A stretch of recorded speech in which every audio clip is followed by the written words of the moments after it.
that you think this describes an attribute of this person from an agile perspective. So I'm going to give you just a few minutes to contribute on the chat, and it'd be interesting to see what words you come up with. So what words do you comes to your mind when you look at this image? Let's spend a few minutes on that. I'm looking out for the chat box to see. Okay, I can see Lewis's ability to pivot, nimble from Patrice, control, okay, flexible. Thanks for the reminder, Jumoke, that this is being recorded. That's really great. Strength from Samuel, balance, okay. Resilience from Elizabeth. Yeah, resilience is key, and flexibility. Yes, very, very true, Barnabas. Flexibility, being able to adapt to changing circumstances. Able to move quickly and easily and be flexible. Abdul Fatai. Good. Balanced and strength. Yes, very good. Very good, Lawrence. So we're seeing lots of balancing. Chris, experience from Kofi. Adaptability from Patrice. Good, good, good. Okay, so yeah, some very, very useful words there. I think balance seems to be the most popular one, but that's good. Thank you, Gloria.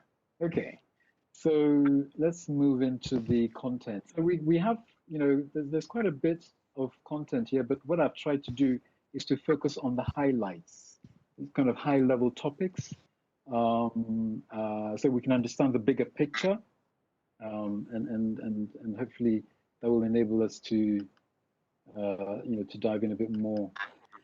So let's.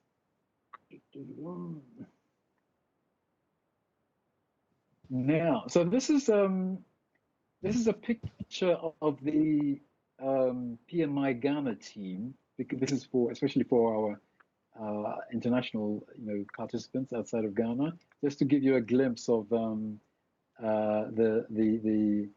energy and the drive that the team has. Really doing great stuff for the chapter. Jumoke, am I right in thinking this is the volunteering team? No, they are new members that we had the Aquaba breakfast for in February. Ah, okay, good. So it's a new members rather. Okay, I interpreted it as volunteers, but that's all good. Excellent. And then this one is from a recent PMI chapter meeting. So that's the whole group there. Lots of smiling faces. So yeah, great atmosphere. Good. Okay. So let's move into the content. So this is the agenda for this webinar. We're targeting 1.5 hours or so. So there's quite a bit of content there. But as I said before, these slides are really looking at the high level topics and not going into detail on each of these topics. I guess we're going in a bit more detail on the agile leadership and culture side of things, because these are the two key areas. Oh, and then the best part is that we have some prizes as well as part of this webinar. So just go ahead. The prizes are actually to do with the PM project management Institute, testing your knowledge about PMI. So I guess maybe how we do with that. Okay. So the first topic. So with anything with agility, we have to start the conversation with Agile Manifesto. So I'm just conscious that some of our participants may not necessarily be aware of the Agile Manifesto. So we're just going to run through these to make sure that everyone is on the same page on our values and principles. Good. So we start with our values. So the first value is individuals and interactions over processes and tools. Um, so with this value, what we're saying here is that we still value processes and tools. We place relatively more emphasis on individuals. So what do we mean by this? I'll give you an example. I've worked on some environments where um, teams have a very, very good relationship with each other. However, they may not necessarily have all the processes and tools that large organizations have the benefit of having. And on the other hand, I've been in environments, maybe typically larger, where there's lots of processes and tools in place. However, relationships between teams, between individuals are somewhat strained, right? So it makes it very, very difficult to deliver value. So that's really the message there with that particular value. And then we have working software over comprehensive documentation. So working software here, so the Agile Manifesto was put together by a team of software developers. So at the time, software was the key kind of deliverable. However, in today's age, we're looking more at outcomes, I would say. So it's not just software, but it's just hardware, systems, services, but basically outcomes that are going to be of value to our customer. We are saying that we value the delivery of outcomes more than comprehensive documentation. So we see the word comprehensive documentation there, meaning that having vast amounts of documentation is not as important as having valuable deliveries, getting out to our customer. And then we have customer collaboration over contract negotiation. So again, we're focusing on the customer and ensuring that our customers' needs are being met, and we're being flexible with stepping up with our customers' needs over time. And this can be very, very challenging when we have contracts which don't have that flexibility built in, making it a bit of a challenge to embrace change, basically. And that's what agility is, enabling us to accommodate changing requirements from our customer, etc. So yeah, we're saying here that customer collaboration is more important for us than contract negotiation. And then the last value is responding to change. That goes without saying. This is what agility is essentially all about. And that's more important for us than just following a plan. Traditionally we have plans which are for a year, even up to 5 years sometimes, and it doesn't give us the flexibility to be able to accommodate change if we have to, when we find ourselves having to rigidly follow a plan. So those are the 4 values there. So basically what we're saying is that all the team across the whole organization are making decisions. Every decision that they make is based around these values here.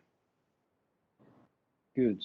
So the kind of joint up understanding on what our values are. So now we move into our Agile Manifesto principles.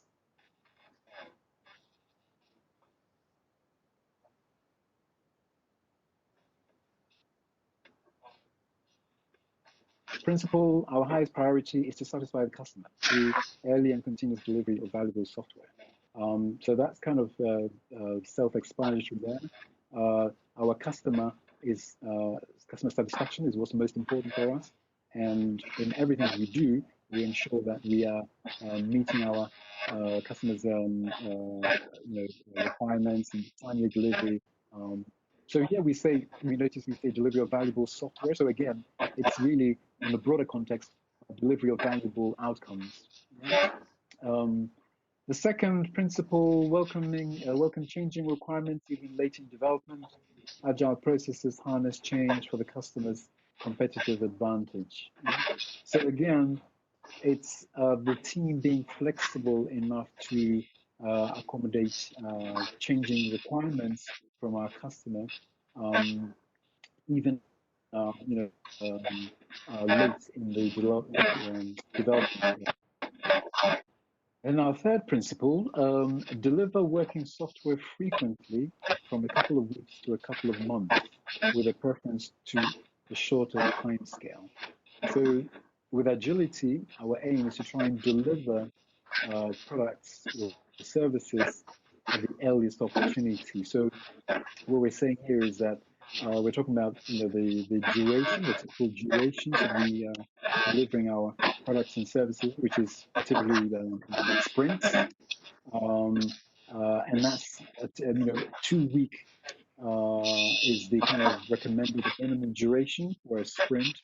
And our target here is to deliver the products and services within 2 weeks. Business people and developers must work together daily throughout the project. So again, we're talking about all the team, both on the business side and the technical side, actually working collaboratively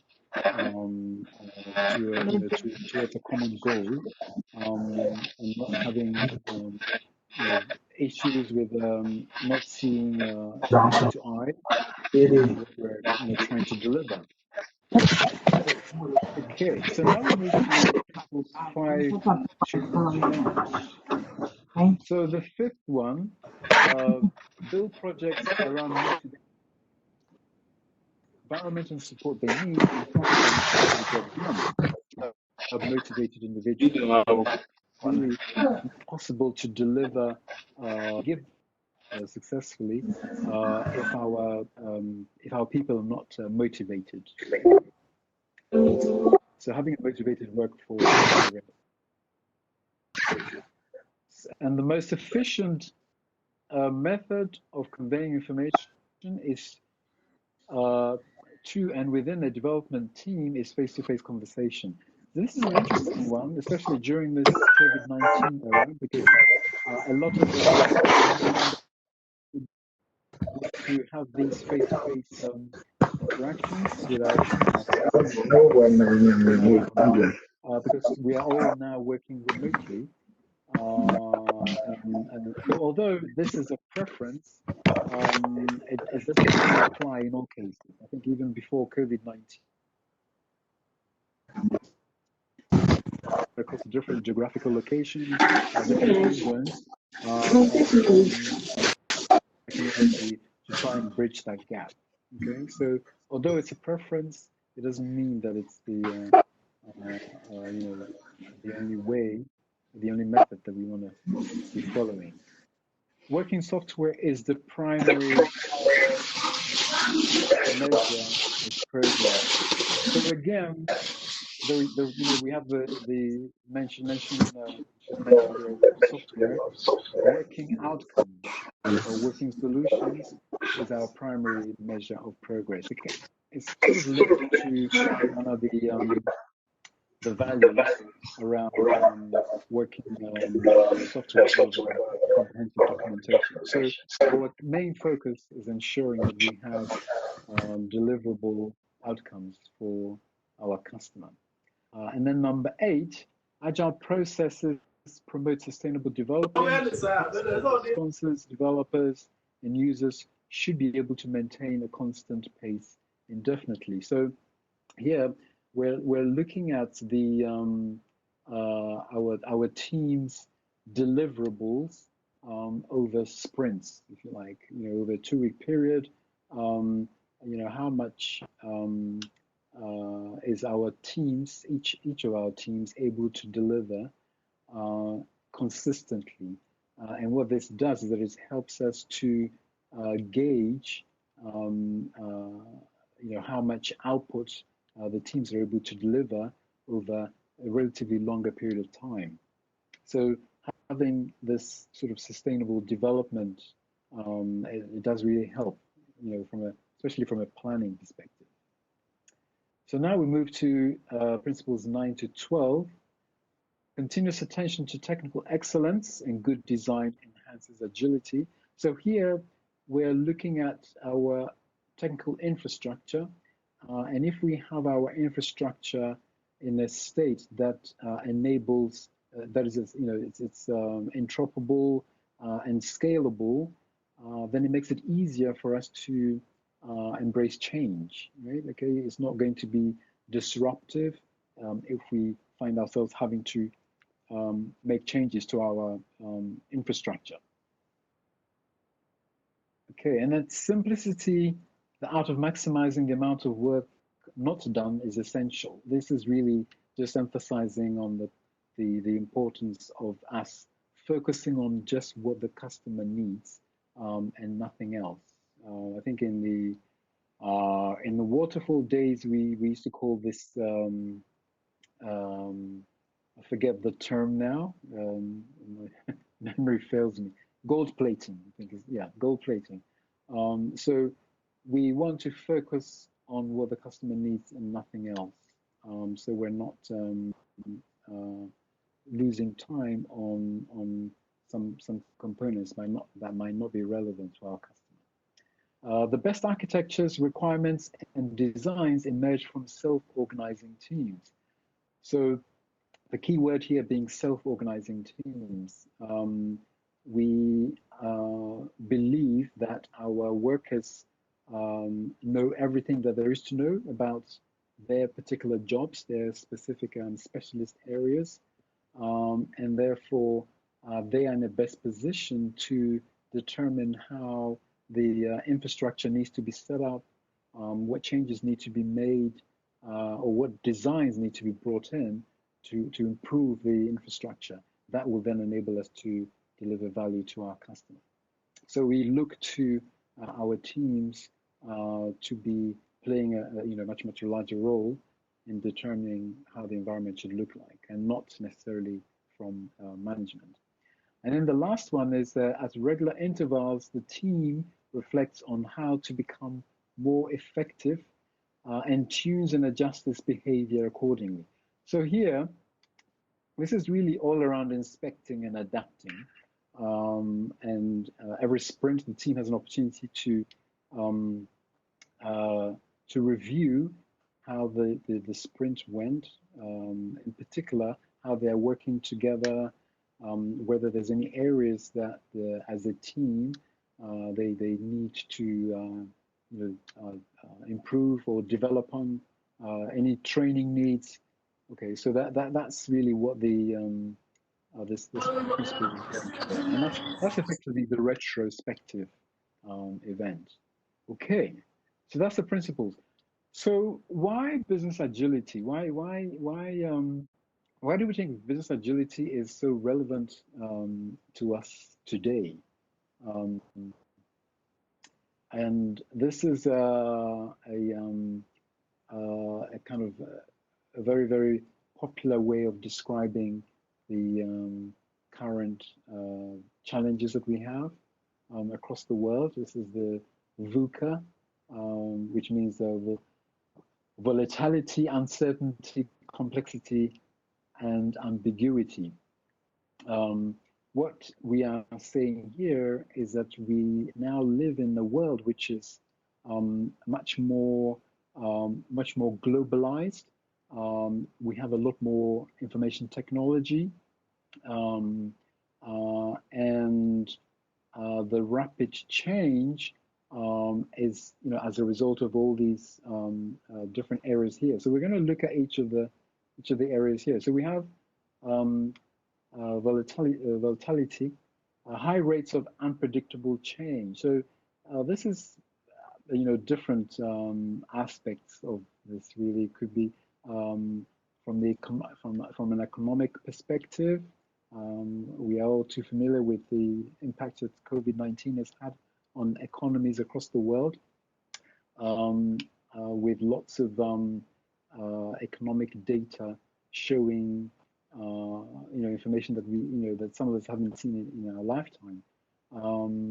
And it's not just even on the economic space, from an environmental perspective, the weather, the stock exchange. So we have a high degree of volatility across the world at the moment. Uncertainty, I guess, we all couldn't have predicted this current situation with COVID-19 at the beginning of the year in January 2020. We were all working towards forecasts which obviously didn't have COVID-19 in mind at all. And that's just goes to show that there's a lot that that we are not aware of, and that we can't possibly know everything in advance. In fact, even with COVID-19, I think some of us think that we should really have the answers to some of the challenges we have. But the reality is that we don't actually really know all the answers. And we are just doing our best to accommodate the situation that we find ourselves in. And then we have complexity. So complexity is really to do with connectivity. We are connected in so many different ways. Even people, where we're connected across the world through technology. We're more closer together than ever before. This webinar is a good example of that. COVID-19 as well, with the remote working, reliance of technology, is also a good example of this. We have networks which are all interconnected and across the world. We even have the Internet of Things. Anything that has an off and on button is possibly going to be connected to the internet in some way or another. And then we have Alexa, for those of you that are using Amazon. So who knows what the future holds? And then we have ambiguity. So ambiguity is not seeing things clearly for us. There's a lot of things that are quite muddy. But it's important that we don't sort of look at things with just with one single focus. We want to have apply systems thinking, which is to look at things much more broadly, and be able to see how all the dots connect together. Looking at things from different perspectives, and this enables us to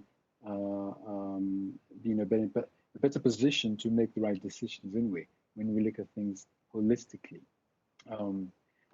Good. So I'm going to touch on some key business challenges, which actually this was based on a survey that I did with a few Ghanaian businessmen, mainly based in Ghana, actually, because I thought that this would be a good opportunity to highlight the typical challenges that are faced within Ghana or Africa even, and see how we can best address them. So I've highlighted a few here, and I'm just going to run through them. So the first one is a lack of industry data. And this is a huge challenge for a lot of organizations. We have, it's not possible to make credible business decisions without data. And data is helping us to improve both our internal processes and even externally as well. Our customers. Data is helping us to better understand our customers, who they are, and how we can better serve them. Okay, so data is becoming increasingly important. In fact, I'd probably say, I think there's this new term that says that it's now the new currency, which is gaining more interest over other commodities, even like oil or precious stones. Okay, so that's a challenge for us at the moment. I know that Jumoke, for instance, is in the area of research, And Jumoke, would you be able to give us a few words on your perspective on the situation with data, in Ghana?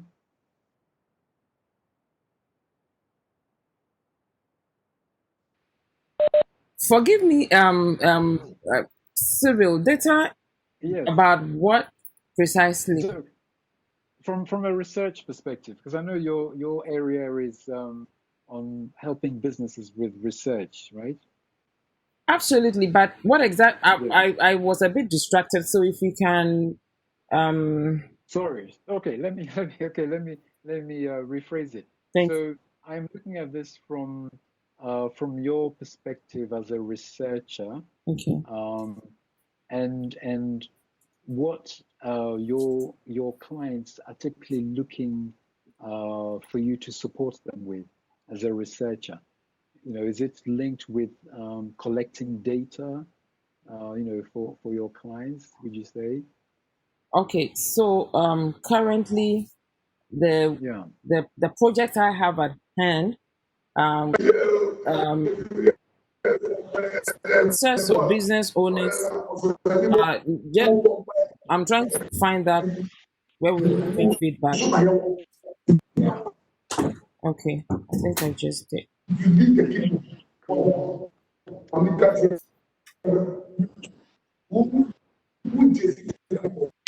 I'm trying It's to just pin interesting it. to get from your perspective. Okay, so what business owners are doing right now is trying to Mm. assess their employees' satisfaction level with the Yeah. current approach to work, as well Yeah. as weigh their willingness to switch from Mm. in person to uh, working virtually. Right. And Right. then Right. new businesses that are coming into the country also want to weigh that. They want to see how they Mm. will thrive now that I think COVID has made people realize how um, change is unpredictable, and that Yeah. you should be prepared and always ask what if, what if, what if.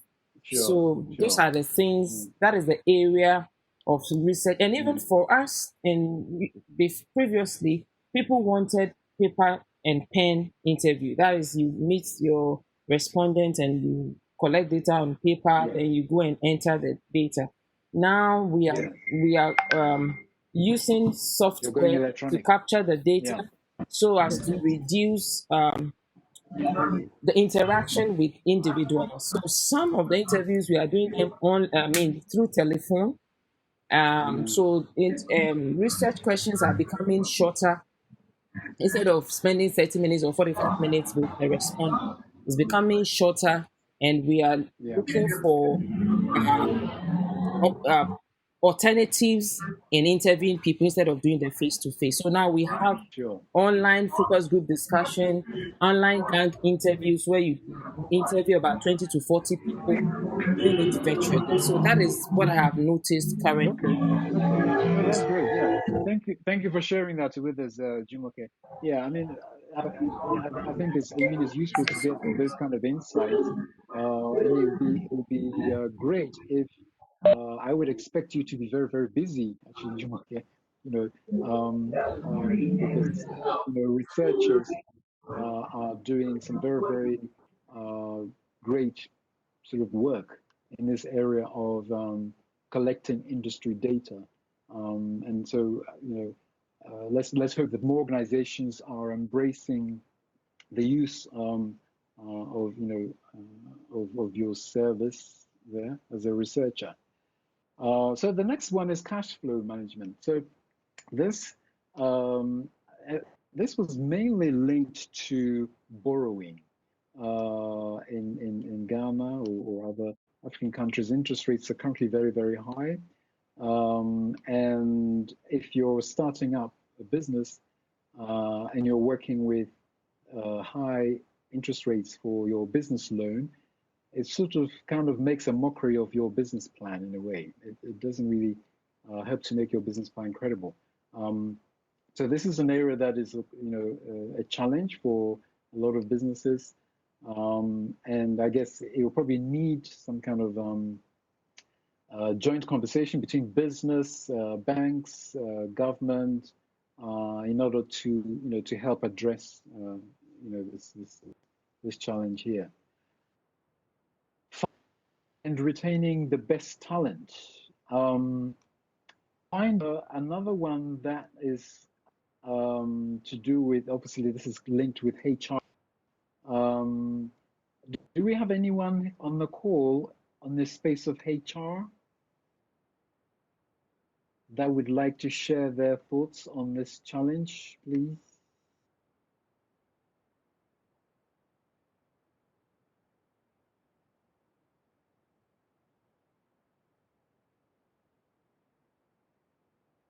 No? Okay, that's fine. Okay. So yeah, with this, I think we'll touch on this when we look at culture.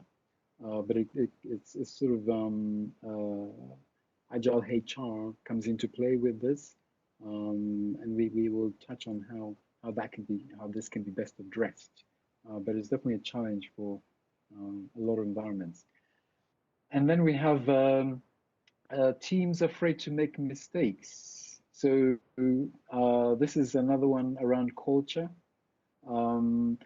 It's going to be very, very difficult if we have this situation and still be an innovative organization, right? Because innovation is really all about trying new things, making some mistakes, and then learning from them, and then developing on the concepts to make it better. So that's a sort of a big concern for us.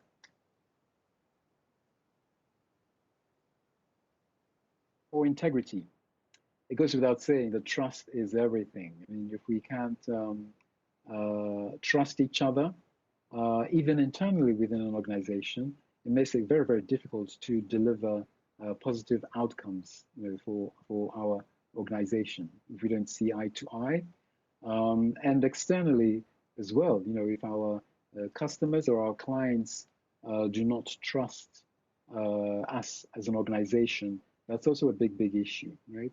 And it certainly won't help us to remain competitive in the business landscape. So trust is another important topic, that's of challenge. And then the last one is corruption. Yeah, this is a very popular one. I got a lot of feedback on this particular point as well. So corruption is that sort of silent virus that makes its way through an organization, but it has like a really detrimental effect on an organization's performance. Right? It's not like really visible, but yeah, it makes it very, very difficult for the organization to deliver a positive result.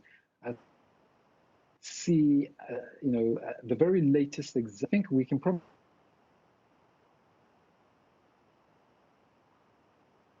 explosion that happened, and the government has admitted that they had some challenges with corruption, and that's effectively what led to this really terrible outcome.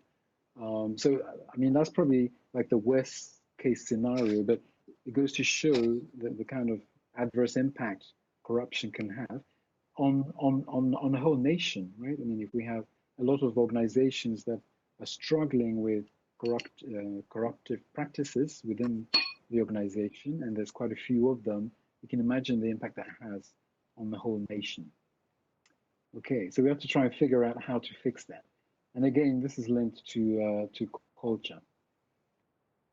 So here we have some examples of companies that have struggled in the past that have failed to basically adapt. So I'm going to run through these. So this is BlackBerry and Nokia. So I'm sure all of us know of the Nokia. Nokia was a leader in the. This is Nokia phones, by the way. Nokia is a very large organization. It's also one of the leading networking manufacturers, networking hardware manufacturers. But this is the phone side of the business. Um, Leader, in its time, and the same with BlackBerry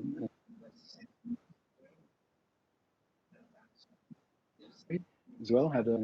Well, unfortunately for Nokia and BlackBerry, they didn't really adapt to the changes going on in the marketplace. In this case, Apple's touchscreen technology. Okay, and that meant that Nokia and BlackBerry kind of died a slow death. And then this is Blockbuster. So Blockbuster is the was very 80,000 people with 9,000 outlets across the world, um, renting out videos, etc. And then the rise of Netflix just changed everything for them. And they also failed to adapt, to look at, changing their business model accordingly. Kodak and Polaroid. So yes, Kodak was also a leader in the photographic film space. And again, they didn't really follow through with the advent of digital cameras coming onto the market. Okay. Um, okay, and then we have MySpace and Orkut. I'm not sure. Not Orkut was probably. MySpace was very popular. It was the biggest social website in the world. Between 2004 and I must admit, I wasn't really familiar with Orkut, but that was among the young. Um, and I'm sure you can hazard a guess who came and changed the landscape. Yes, Facebook. Facebook came in with a much, much better user experience. So we can see here again the focus on the customer, really um, uh, understanding who the customer is and what they what they're likely to need. And then we have General Motors. General Motors was a leading car manufacturer for quite some time. It was the number one car manufacturer. And now I believe it's fifth in the car manufacturer rankings. I think Volkswagen is number one, and yes, Toyota's number two, something like that. Daimler's number three. But yes, General Motors is currently number three as of last year. And because again, they failed to innovate. Even now today, we have the likes of Tesla. There's new brands coming out of China in the electronic car space, and they are really the car manufacturer disruptors of the generation. And then we have Tower Records. So Tower Records, another global company selling records, cassettes, and videos. I certainly remember them. I used to enjoy going to Tower Records and flicking through the vinyl albums and cassettes, and they used to sell branded merchandise too. So again, the likes of iTunes and Spotify completely changed the landscape there, and Tower Records was not able to adapt. Good. Any questions so far? Can I get some yeses if everyone is good in the chat,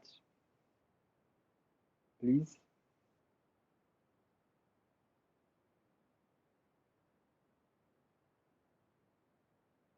Okay, good. So let's move on to the key components of business agility. Right. So right at the center, as you can see, is the customer. Right? The customer is king. Everything that we do as a business is around how can we best serve our customer. So I'm going to touch on each of these 6 components as we go through this. Um, the first component here is agile strategy, and this is looking at how we model our strategy today. Are we as an organization, do we have models that enables us to adapt to new technology coming in into the marketplace? Or are we fixated with having strategies for, I don't know, a year that's fixed? So these are the kind of key questions here that we want to be asking ourselves.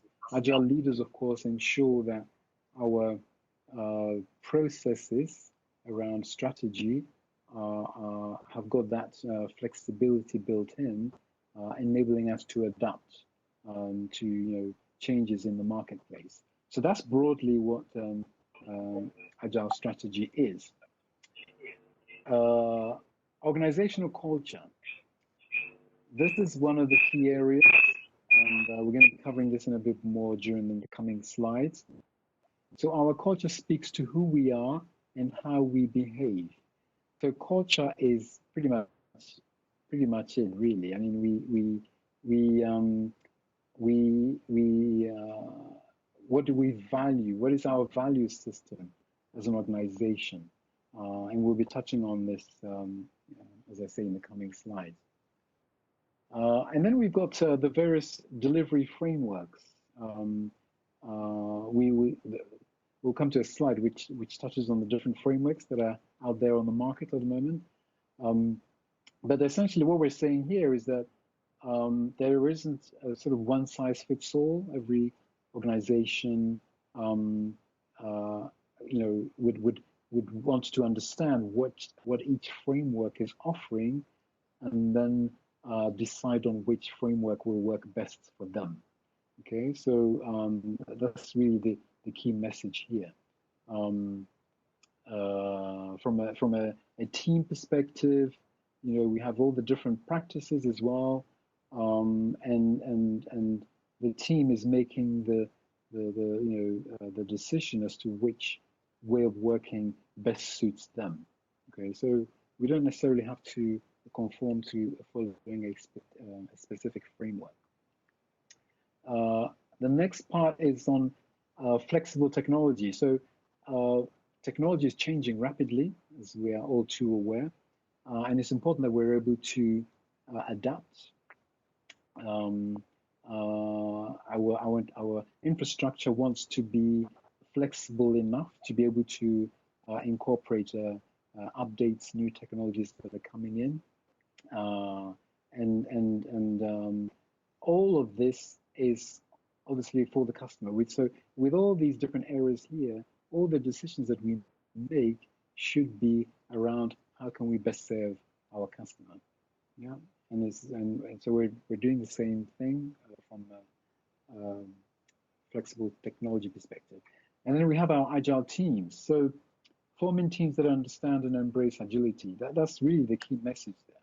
Our teams want to really embrace agility, not just saying that we're agile, but actually displaying behaviors that help to demonstrate that we are an agile team. So that goes back to the Agile Manifesto, and the team is really embracing all the principles and values in the Agile Manifesto. Okay, and then the last one here is around agile leadership. This is very, very critical, as we will see in the coming slides. So what I've done with this particular webinar is that I have kind of placed a bit more focus on organizational culture and agile leadership. So in the coming slides, we're going to be diving slightly more into these 2 topics here. Okay. So as I said, because of time, we're just highlighting on the key areas, and we're going to be looking at the organizational culture and agile leadership. Okay, so let's look at, so what does agile leadership look like? So this image here in the middle is, it kind of represents the mental lens of an agile leader. Okay, so this is like the mindset, if you like. There's 9 principles here, and this is coming from the Agile Consortium. So we're just going to run through these. So the first one is action speaks louder than words. So what's the message here? The message here is that an agile leader knows that he or she is not just wants to be seen as promoting agility in organization, in his or her organization, but rather wants to be actually actively involved and leading by example, displaying all the behaviors that is expected of an agile leader. So it's more like walking the talk, if you like. So that's what we want to see from an agile leader, is really showing what agility looks like. And then the second one is improved quality of thinking leads to improved outcomes. So here we're saying agile leaders like to listen. They like to listen to their teams. They believe that their teams are closest to the work and therefore in the best position to make some decisions at their level. And they bring in their sort of holistic thinking into the mix. So they can see things from different perspectives, and this is how we can make better decisions, like bringing all the information together, and then position ourselves to make a good quality decisions. So this is really what that is. So an agile leader listens and then collates all the information together and makes the right judgment call. Organizations improve through effective feedback. So feedback really helps to address internal organizational challenges, issues, right? However, this also needs an environment that makes it easy for the teams or the people to express themselves. Okay, we'll see that in the coming slides as well. It's also called psychological safety, right? So leaders want to ensure that the environment has a culture that enables open conversations. People are allowed to express their feelings, their thoughts, and provide really constructive feedback. This is for both internally for managers, as well as from the outside. Even as a business, you notice the businesses that tend to do very well with listening to their customers. They continuously seek feedback from their customers, right? Because they know that this is the only way that they can improve. So having an environment that encourages feedback, frequent feedback even, is highly beneficial. And then the fourth one is really around purpose. Oops, sorry, let's go back. Yeah, meaning and purpose. So our leaders are the ones that are helping to infuse energy and inspiration into the people of the organization. To be honest, if anyone is in an organization and they don't have the same degree of passion about what the organization does, then perhaps they don't belong. And the leading organizations, certainly the smart organizations, are very, very, very particular about those that are joining. They want to make sure that there's that alignment there, that they share the same meaning and purpose in terms of what we do as a business. Um, because when people do have the same degree of passion um, for what they do, and it's linked with what the organization is doing, then it's a perfect match, right? Then it becomes almost effortless for everyone to really um, participate. So now we're looking at the fifth to the ninth principle. The fifth principle, right? Emotion. Emotion is a foundation to enhanced creativity and innovation. Um, Emotional intelligence is becoming a very hot topic nowadays. We as human beings, we are emotional creatures. There's nothing we can do about that. Um, but it's important that we are channeling this emotion in the right way, right? Um, so leaders would encourage um, the people to think creatively, come up with ideas on how we can improve our product offering, service offering to our customer. And some organizations do actually allocate time. Some of you, I'm sure, have heard of the term hackathons. So a certain amount of time is allocated specifically for teams to go away and think creatively about some ways of improving the products that we're working on. And that's all part of the sort of the working week, if you like. Um, yeah, so that's demonstrating how the organization regards innovation as part of growth. Leaderships lives everywhere in the organization. So the interesting thing about leadership is that some of us have mistakenly been led to believe that leadership is to do with the senior management, right?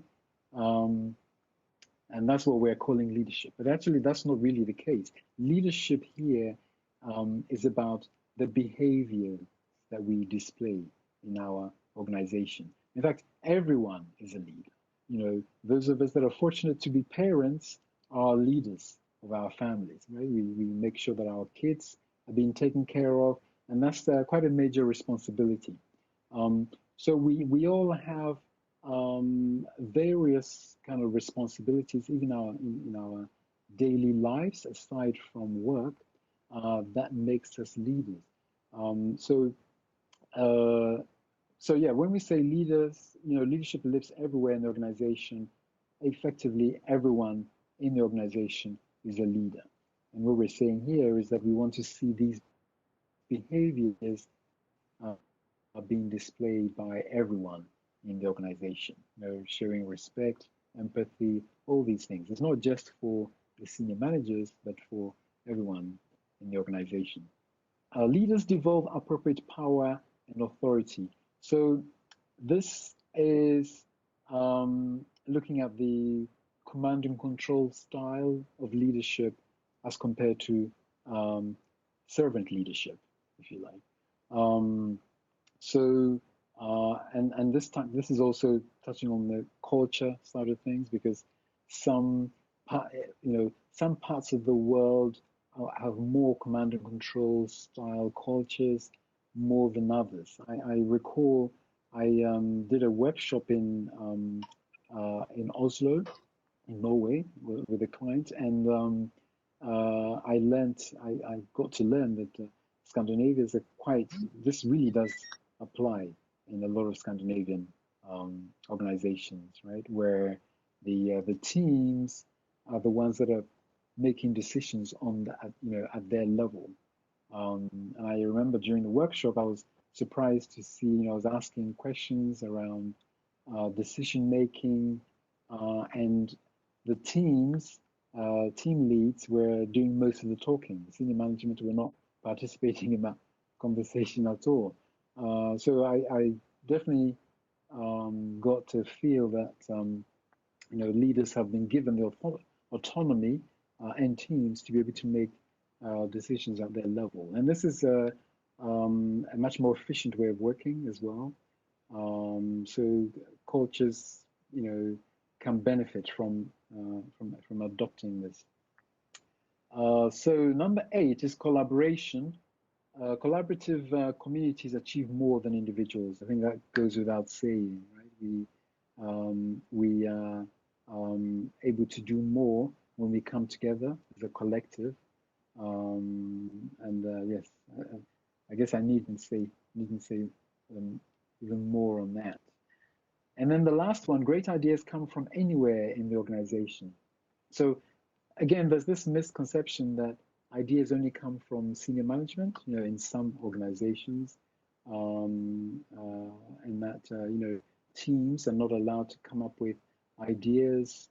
But this really shouldn't be the case. Every single person in an organization should understand exactly what we are doing as a business, should understand how we're striving to improve our service offering to our customers, and should be in a position to come up with ideas on how we can do things better. So, and this is what agile leaders would encourage, for everyone in the team, to do just that. And there are various events as part of business agility that make it possible to share these ideas, okay, for teams to share these ideas, and some of them are even explored and taken up further.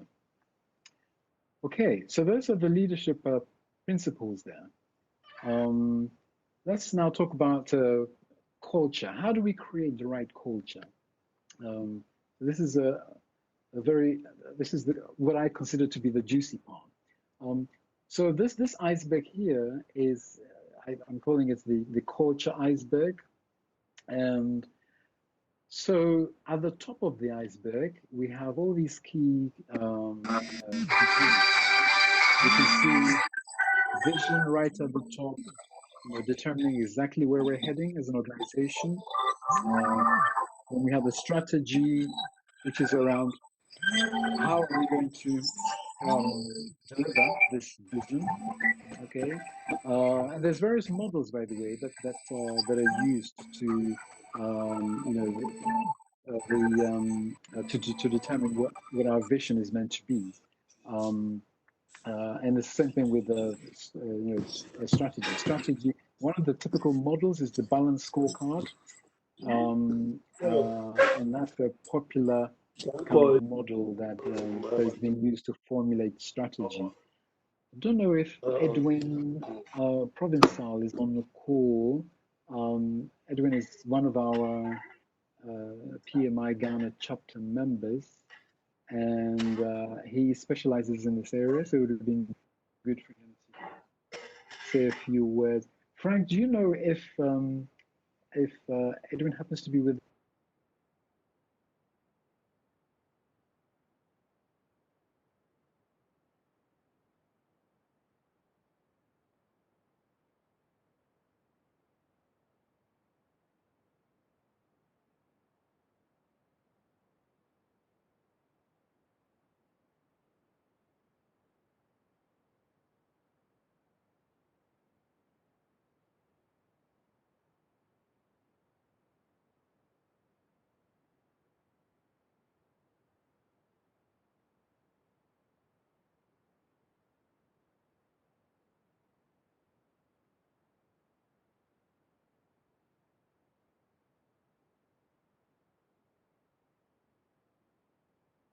So these are the values that we are saying we all share, and then we have these, of course, which will be aligned with our making sure that we're legal regulations and various compliances, and then we have procedures, which is typical steps that we take to conduct our internal operations. So this is what we would call our visible organizational culture. So that, this is how we say we do, we get things done. Now, the interesting part is really what's below the surface, right? And that's these components here. And in fact, these are the components that I personally find to be of most interest. I think that um, uh, sadly, a lot of organizations have focused solely on the above the the top of the iceberg there, and probably not so much on the below the surface items. So yeah, beliefs. Do as individuals, do we really believe in ourselves? Do we believe that we can, be the best versions of ourselves and be able to deliver great products and services for our organizations? Do we really believe in our organization actually, in terms of what we are doing, how we're servicing our customers? Tradition is, typically sort of a national, you know, what do we do? What do we what do we do as a habit, as a tradition, within our organization or as a country? So that also can help to determine how we behave.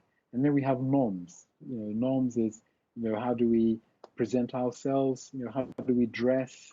How do we relate to each other?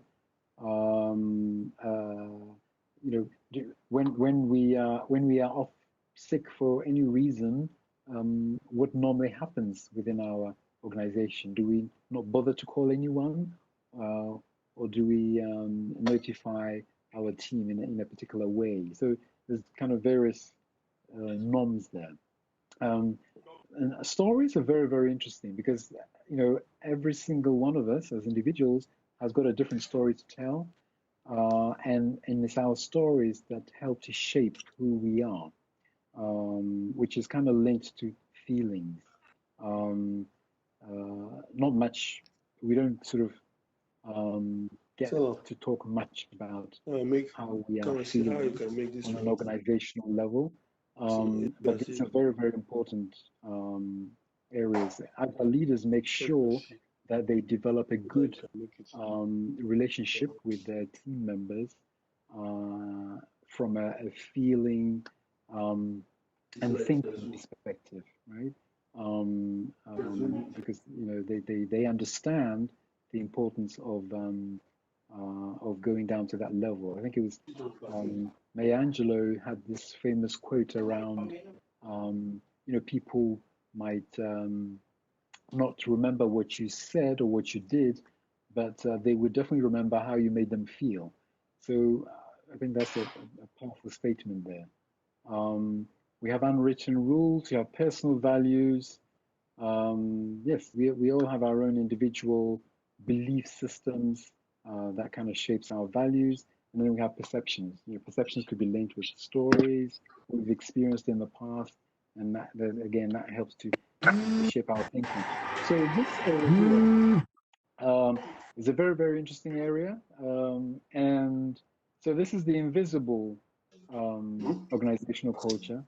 And this is the crucial part. This the way we really get things done, actually, is below the surface. And then on top is what we say we get done. So that's the message there. I have some examples of some vision statements. Nike, bringing inspiration and innovation to everyone, every athlete in the world.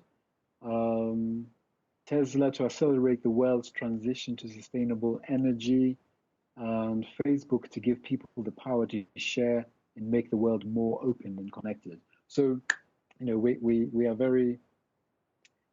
These are the kind of vision statements that give us the. Move on there. Okay, so let's now look at how a cultural journey looks like. How do we change our organizational culture? So I'm going to run through these. There's 10 steps here.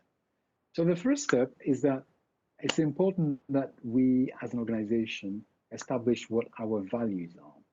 Okay, so it could be around um, respect for each other, trust and integrity, um, being innovative. We see ourselves as an innovative organization, um, and we our customer is our focus, right? So we want to agree on what these values are, and then agree on what kind of behaviors we're going to link to these values. Yeah, and this would be a good exercise for all the team across the organization to do. Usually, bring in some external consultants and um, do some workshops to actually arrive at what these could look like for the organization, because it's important.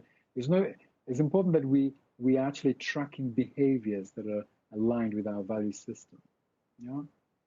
And then the second step is to align culture with strategy and processes. So I think we touched on this before. We mentioned agile strategy. All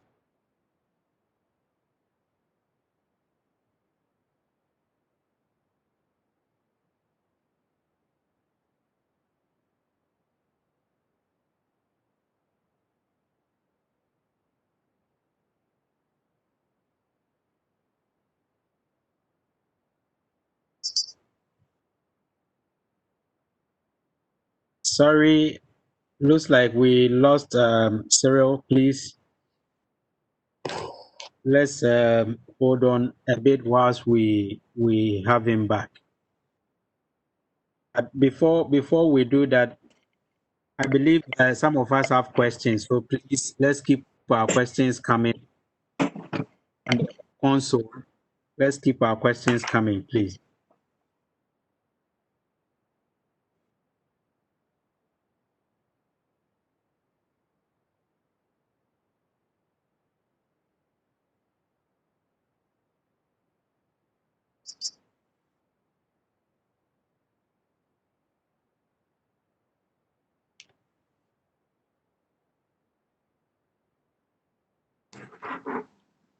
Hello? Hi, welcome back, Cyril. Okay. Sorry, my laptop just went off. I think it overheated. Oh, Okay. So you can hear me still, right?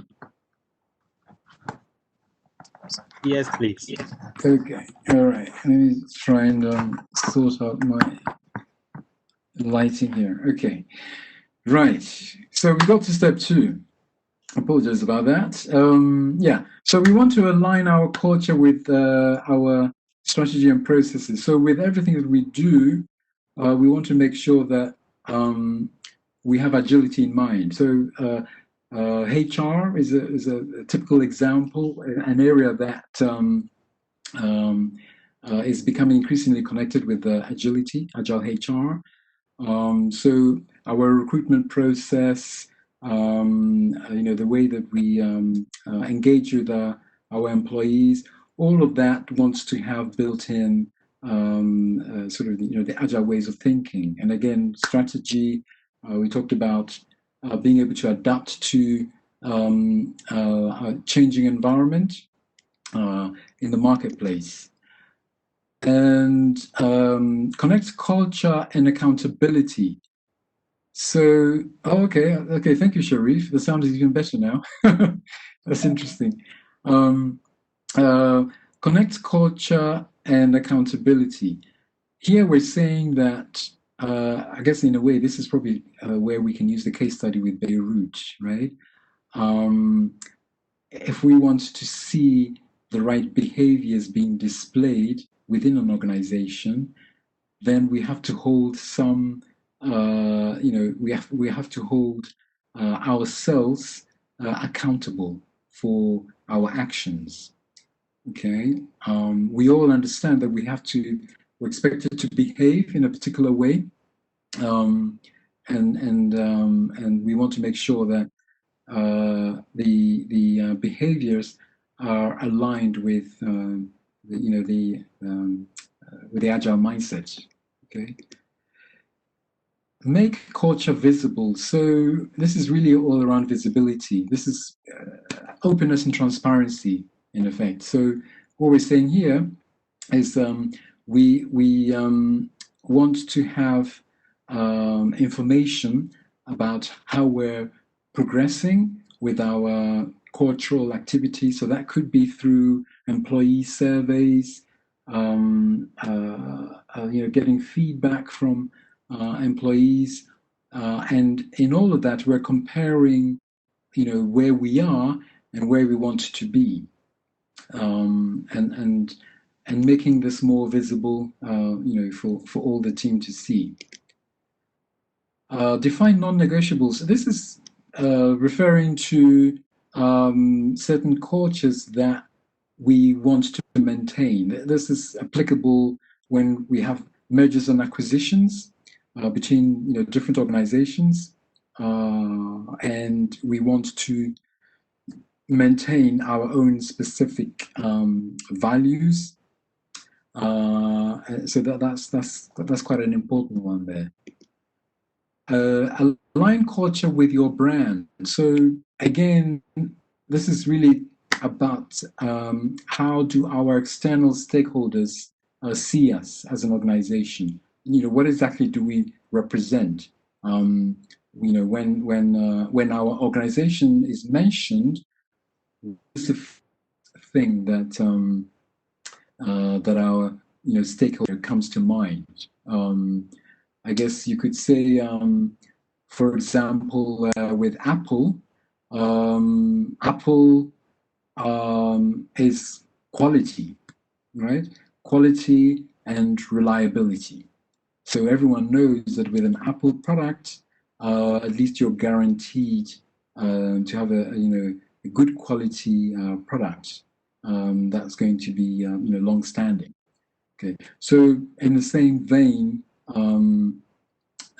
we want to be clear on what message we want to send to the world about what our organization is about.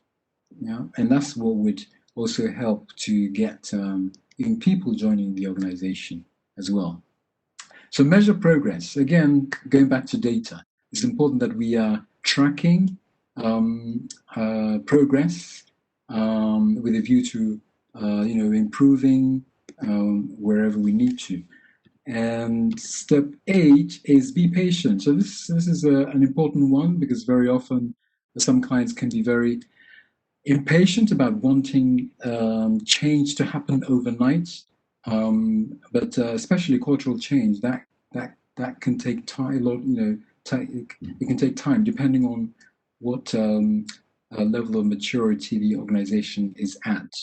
It is even for some organizations, especially when it's a larger organization. So the message here is be patient, and at the right time we'll get the right results. And be prepared to invest. I think especially now, be prepared to invest in people more specifically. We have a number of organizations that are in this current climate deciding not to invest in their people, and this is a very, very sad situation. But we want to make sure that we're investing in the right areas that will bring us long-term sustainable growth, despite having this current period of unsettling situation. And then the final part is the importance of remaining steady and bold, because cultural change is very, very hard. It needs a lot of mental strength, even emotional strength, and agile leaders know this. They've got to stick with it and maintain it all the way through to the end. Okay, so those are the 10 steps there, the 10 recommended steps there for cultural change. So these are just some statistics, some numbers, and it's good to see this, because this is coming from the business community on how they perceive business agility, its impact on their organization. So let's talk through this. So there's three key areas here, actually. The first one is culture. And this was highlighted by, so yes, this is a report that was put together by Digital AI. This is an organization in the business agility space. They also do research. And this is come out just this year, so it's the most recent one. I highly recommend that if you're able to dig this report out, I'm sure you can find it on YouTube.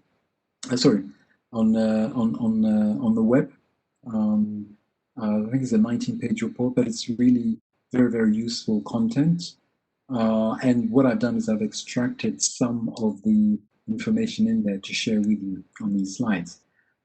Yeah, so culture, this was one of the areas that captured by a lot of organizations, highlight challenges with resistance to change, leadership, participation and involvement, and we'll see that through some other statistics as we go along. Scrum and SAFe appear to be the most popular frameworks in use globally. By the way, this research was done with about 1,100 or so organizations, approximately, across the world.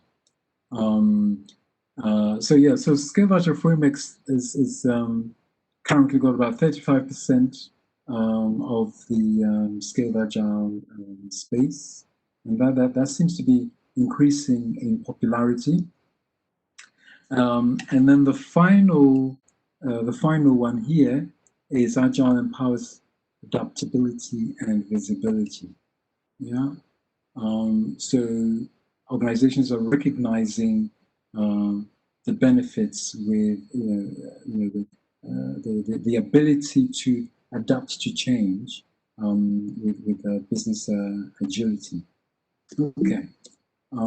So let's go through the numbers. So these are the responses came from these locations here across the world. You can see it's in percentages there, with the US being having the highest number, Europe, and then Asia, and then South America.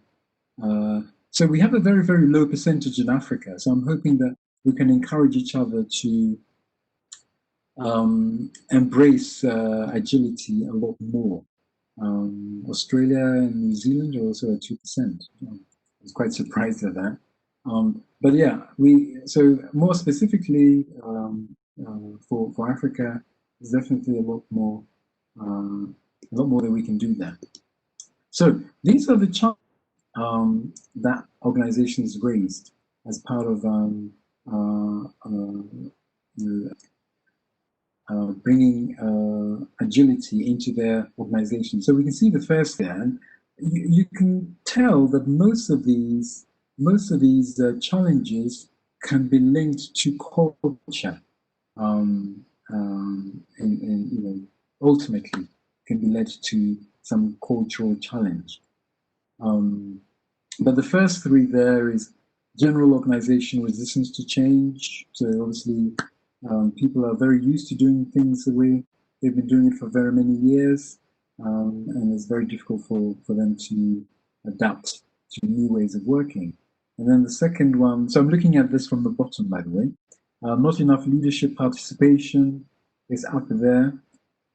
Inconsistent processes and practices across the team. We touched on this as part of the culture, the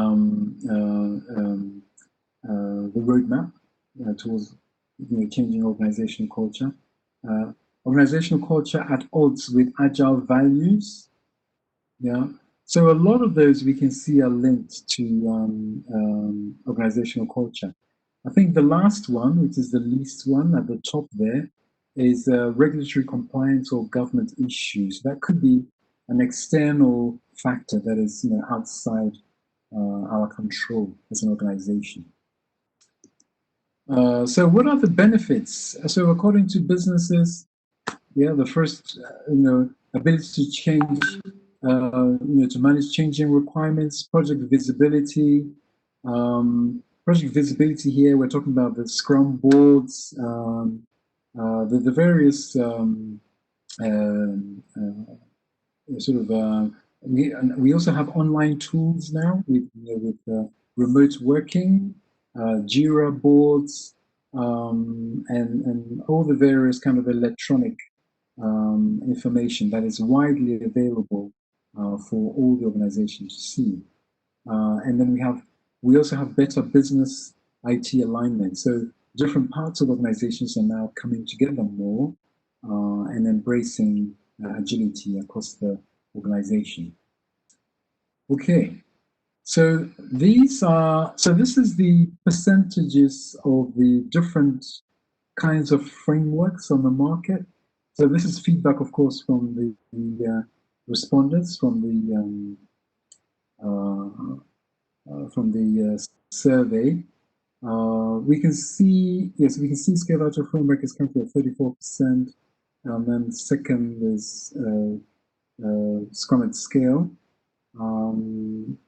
We've got disciplined agile delivery, which is currently at 4%. This is still in its kind of elementary stages, so we hope to see more on that and to see the impact it will have on the marketplace. See how business responds to DAD when it comes into full fruition. Good. And these are just examples of magazines that cover content around business agility. I highly recommend to check out these magazines. Harvard Business Review over the past few years has been covering a lot more on agility than it was before. And Fortune magazine as well is a magazine that is looking at organizations that are doing very well.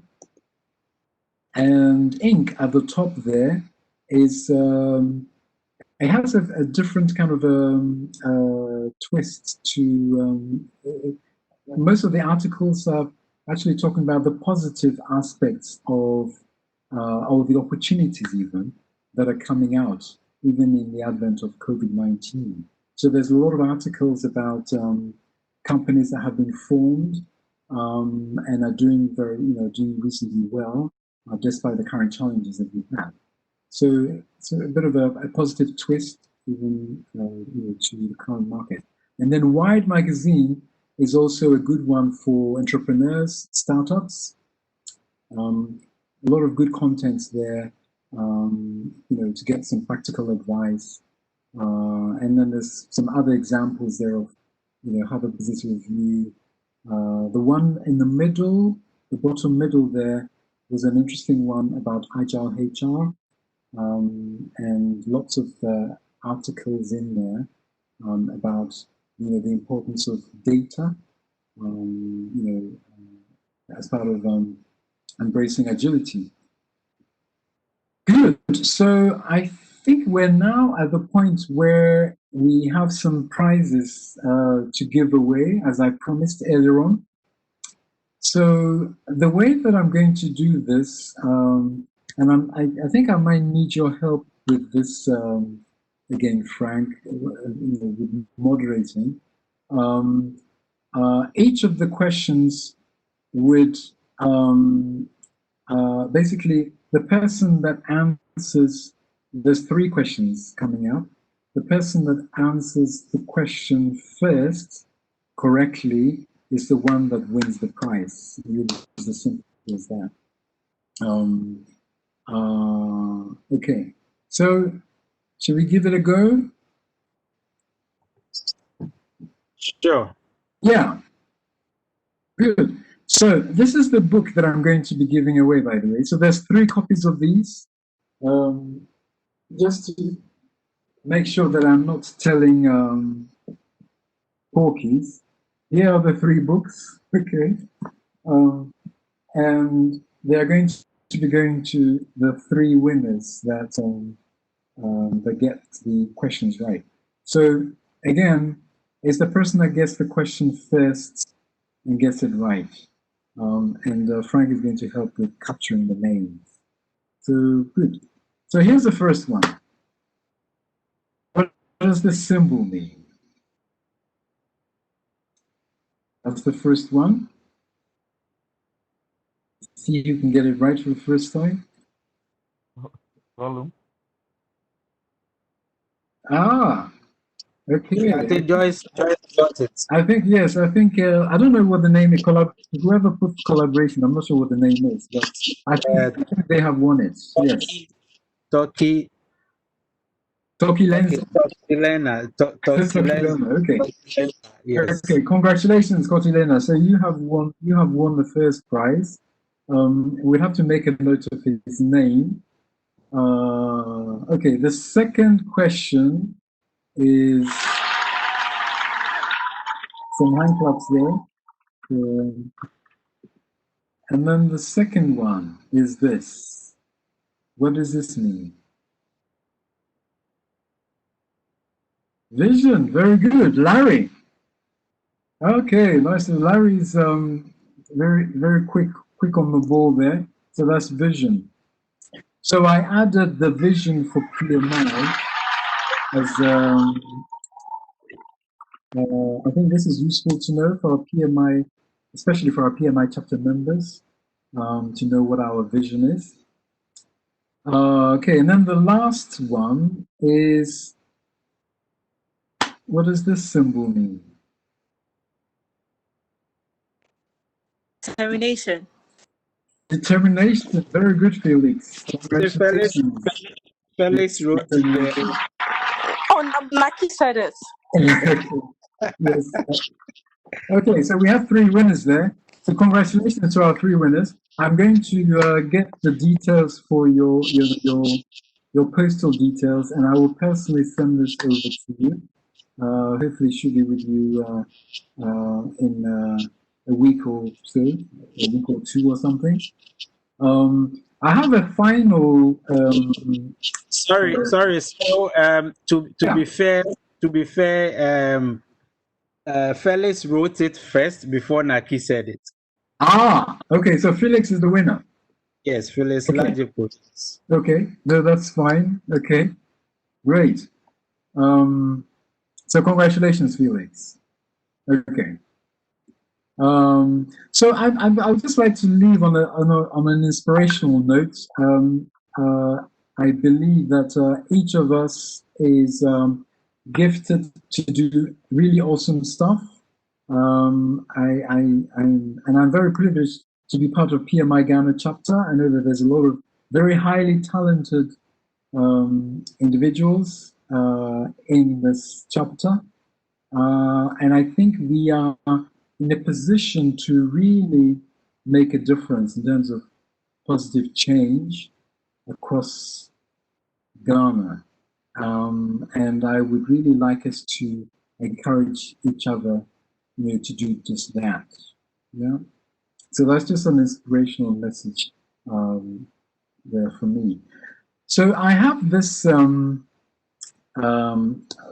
this last kind of quiz, and those that get the answers right are going to get personal coaching from me, free personal coaching from me. Okay. And actually, the questions are to do with landmarks in Ghana. So for our brothers and sisters in Ghana, you have no excuse but to get these right. So whoever gets the answer right, in the same way, I will capture that and put it on, make a note of the names, and then I will have a one-to-one with you separately. So what is this location here?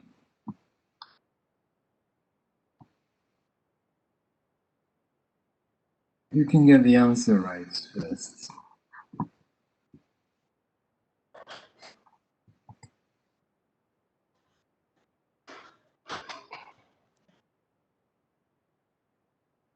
Okay, we have some answers coming in already. Tema Cater Beats, not quite, not quite. Okay. Dubai. No, it's in Ghana, by the way. It's nowhere else. Akusumu from. Ooh, I've done. Okay. Any more for any more? Keita. Akradi.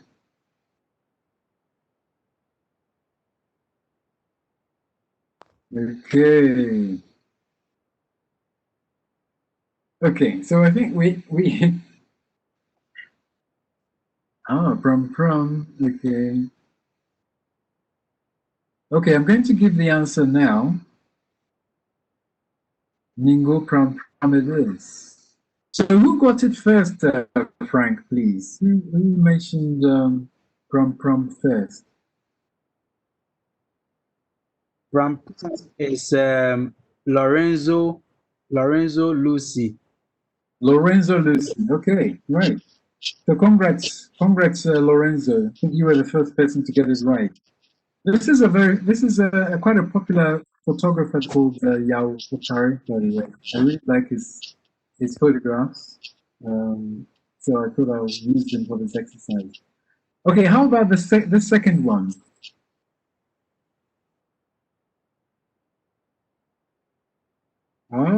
Samuel. I think Samuel has got it. Samuel was the first person to get it right. So, congratulations, Samuel. Yes, Samuel Obobisa Dakun. Yes.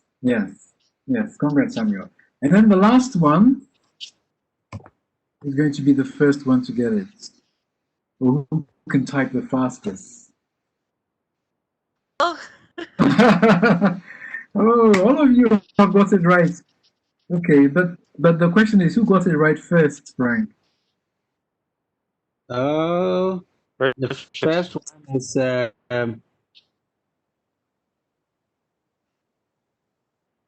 okay. Yeah. Wow, quite many.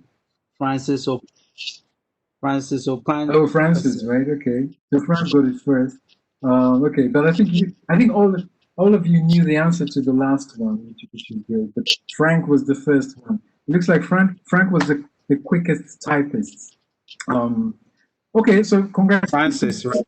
Francis Opan. congratulations to the three of you.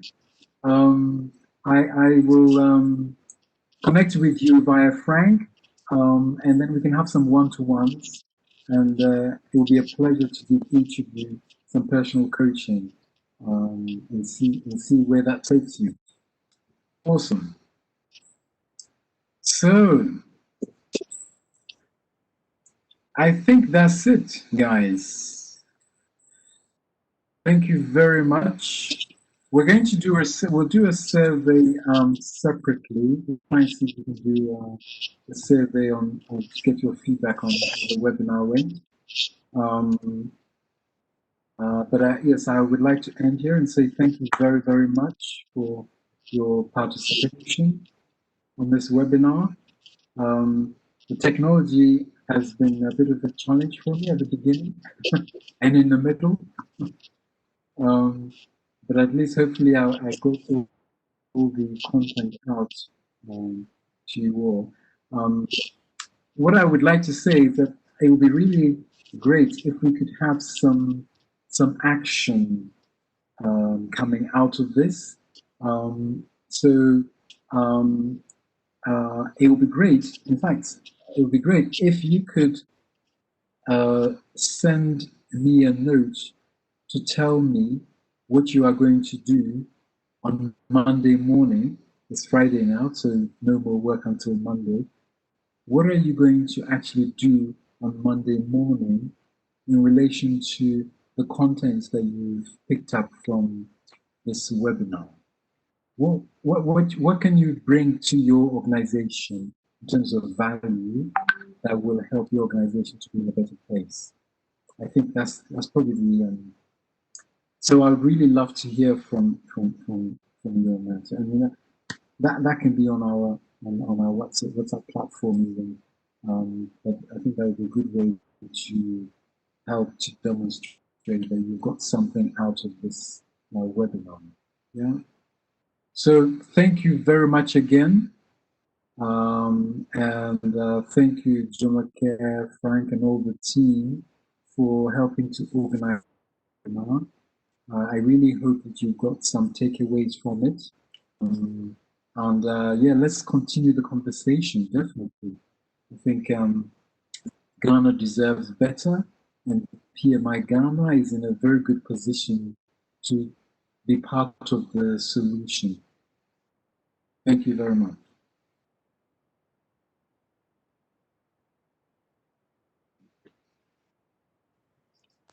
Thank you very much, Cyril. Thank you very much.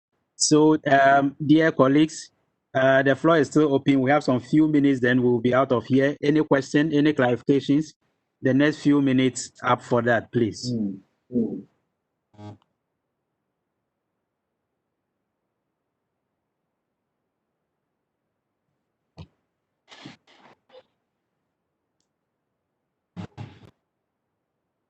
Right? An absolutely wonderful audience, even though it's all virtual. I'm also getting used to this virtual way of delivering speaking engagement. I'm more familiar with having a conference. Right. So, thank you very much. I mean, everything points to the level that everybody here has understood everything, and we have all learned a lot this evening. Right. We would like to say a big thank you once again to everybody for coming. And then the Tamale branch leaders, Fatai, I could see you online. And then David, we also see you online. I would like to say that anybody here, any of our members in Tamale who is not yet affiliated to the Tamale branch, please get in touch with me right after the meeting, and we will do so that we build a very strong and vibrant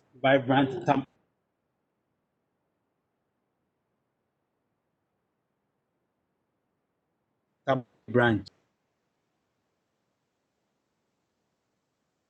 There as well. Let's continue the conversation in this virtual world. Very best. I think that every single one of you has got something inside of you that you can bring into your organizations, your environment, or whatever. And let's come together and do great stuff for Ghana. Thank you very much. On the 28th of August, this month, we'll be having our chapter meeting. As you can see, the flyer on the screen. We entreat all of us to mark our calendars, and this is going to be a very, very peculiar one. We are going to have teams making presentations, and these teams will be presenting to us based on within the project economy. Each of the symbols, how they inspire project success. That's what we'll be discussing. So to join. Thank you very much, and see you on the 20th. Yes. Yeah. Thank you very much again. Have a nice weekend, and enjoy every day. Evening. Bye bye. Okay. Bye bye.